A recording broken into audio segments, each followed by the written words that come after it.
Hey everyone, how's it going?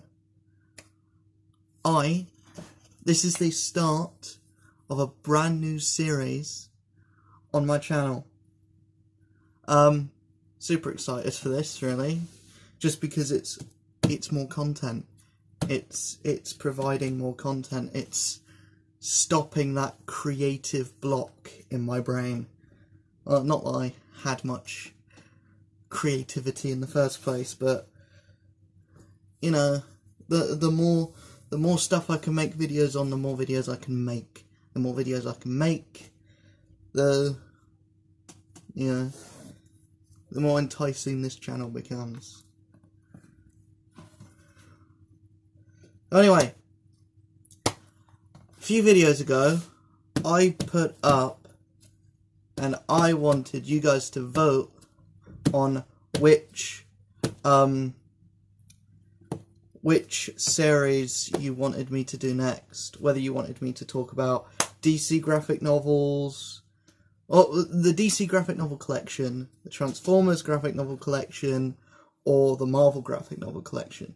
Now, although I own considerably more Marvel graphic novels, I own like 70 of them out of the overall 190 of them. Yeah, there's a lot. I only own 7 of these.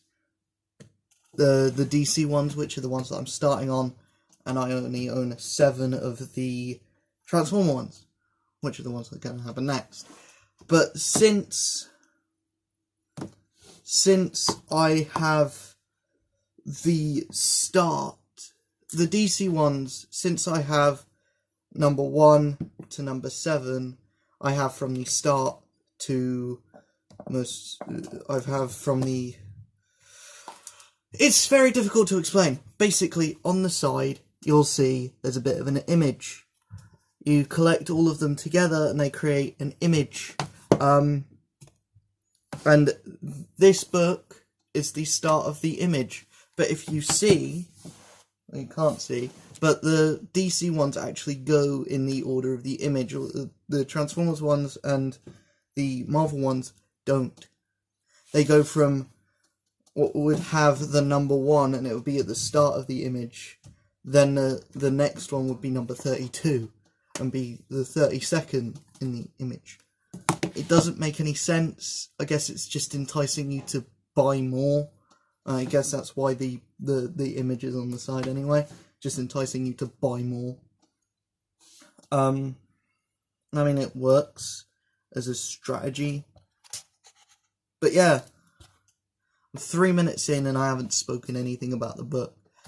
So I'm starting off with the DC graphic novels collection, and the first book in that collection is Batman, or Namtab Hsu. One Trap. Anyway, it's Batman Hush Part 1. I liked this. I really did. Essentially, the best way I can describe this is if you have never read a Batman story before in your life, which I hadn't up till this point, this is a good starting on point. This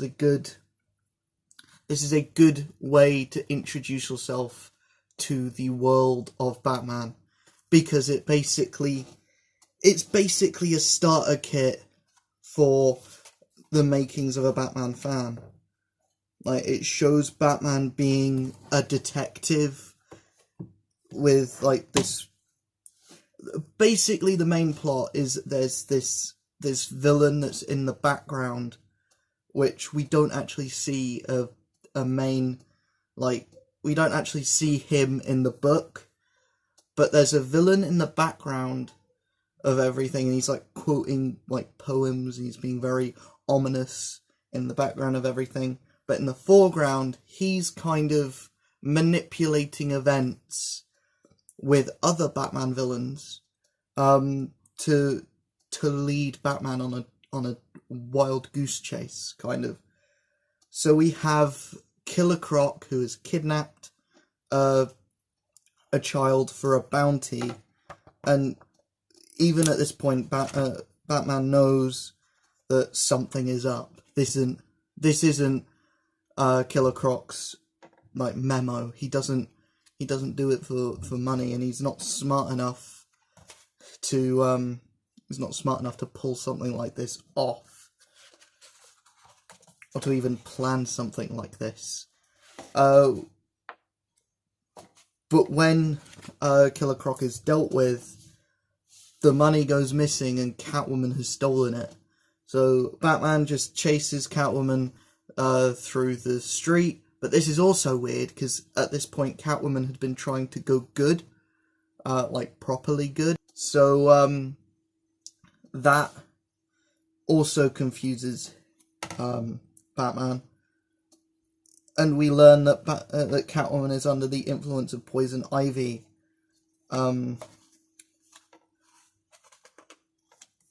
But during the chase, Batman's rope gets cut, and he lands right back in Crime Alley, where his parents were killed, and he's about to literally be killed as well.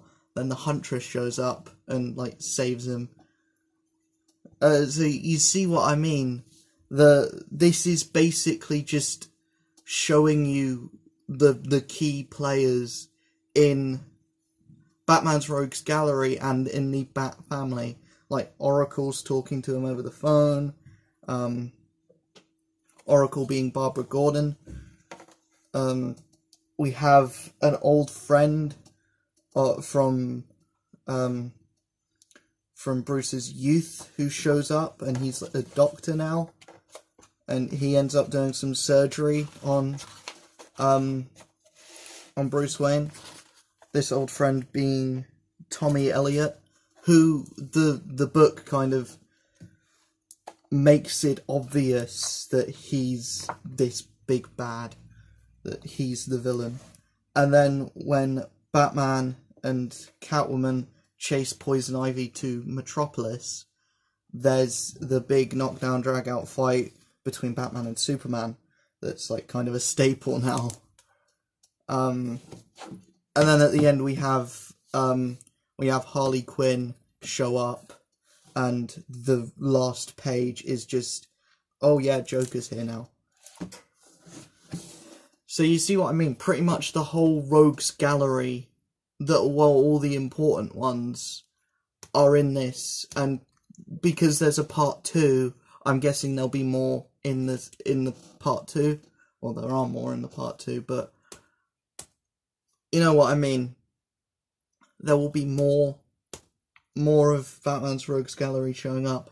You see what I mean with this being basically just the starter kit for the makings of a Batman fan, because it's just introducing you into the world with all these little niggles, and these like the Bat family showing up, and the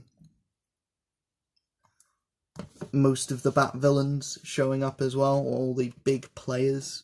Like, yeah, it's just a great starting on point for if you haven't read a Batman story before. Also that, and it's just written really well. Like the flashbacks with Bruce Wayne and Tommy Elliot. Oh man. It just works. The only thing that I have a problem with is Amanda Waller shows up for no real reason. She kind of shows up and she's like, Batman, I don't like you. And Batman's like, I don't like you either. And then they just leave for like the rest of the arc. I don't get that. But apart from that, and apart from like, because there is so much in it, everything gets kind of rushed. Like the big fight between Batman and Superman is just kind of a couple pages long. Like, that's alright for a story like this where it's going to pack everything into it.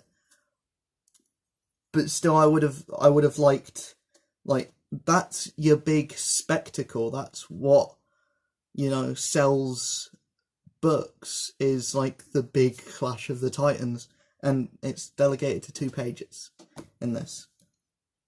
So that's what I mean. The book does feel kind of rushed, and it is very obvious who the big bad is going to be. And Alfred isn't written very well. He's posh to the extent of being annoying. And I know Alfred is supposed to be posh, but he's not supposed to be like, "Oh, terribly spiffing, sir. I'm going to get the door now." It's like, that. I wish I was joking about that. That's literally one of the lines. It's like, "Oh, Tommy, sirs, do forgive my formality." And it's like, I understand that you're supposed to be posh, but you're not supposed to be the 1966 Alfred. But apart from that, everything else works. The action's good. It's a very good introduction to the Batman mythos. It's, like I said already several times, basically just pick it up if you've never read Batman before and you want to get into Batman, you've seen the films, and you're like, that looks interesting, why don't I give it a shot? Hush is probably your best bet as a starting off point, because it just gives you everything. It will show you every villain, so you get to know which villains you like and don't like. It'll get to show you the Bat family, so with the Huntress and Oracle, and in the next book Nightwing and Robin. Even Jason Todd shows up, even though he's dead at this point. But yeah, Batman Hush is a really, really solid read and a definite recommendation. I don't know how I'm going to rate these, because they're kind of like, most of them are older stories. So I guess I'm just going to give it a score out of 5. I guess Batman Hush Part 1 is going to get a 3 out of 5. Mainly because it's a part 1 of the story. It's not the full story. You're not getting all of it here. And it is a bit rushed, and the pacing is a bit off at times. But the artwork's good, the story is good, and it's a good jumping on point. It's a good starting point for a Batman fan. The Batman Hush is definitely recommended. It's a 3 out of 5, which means it's good. I'll see you guys in the next video. Check out my social media. Check out everything. Patreon page. All that good stuff. Hit that like button. Hit that subscribe button. Hit that notification bell. I will see you guys in the next video. Peace.